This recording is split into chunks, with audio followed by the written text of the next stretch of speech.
Hello guys and welcome here. So in this video we are going to talk about the DEC2OCT function inside of Microsoft Excel. So this function is used to convert a decimal number into an octal number. So it's pretty simple to use. It contains only two arguments and only one of them is mandatory. So for the purpose of this video, I have created this little table that contains a few decimal numbers that we are going to convert into octal numbers.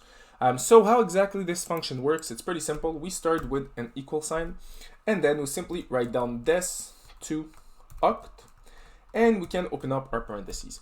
And then we have to select a number. So let's start with this number right here, which will be 16. And then we can close our parentheses. So I can either write down my number or I can select the cell in which the number is. So in this case, what we're going to do, we're going to select the cell. And just like that, I'm able to convert this decimal number into the following octal number.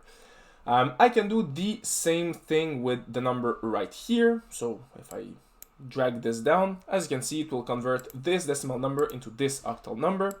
And I can do the same thing for all numbers that I have right here. So this is how we use the DEC2OCT function inside of Microsoft Excel. So if, for example, I change this number for a greater number, as you can see, it will convert it into an octal number as well.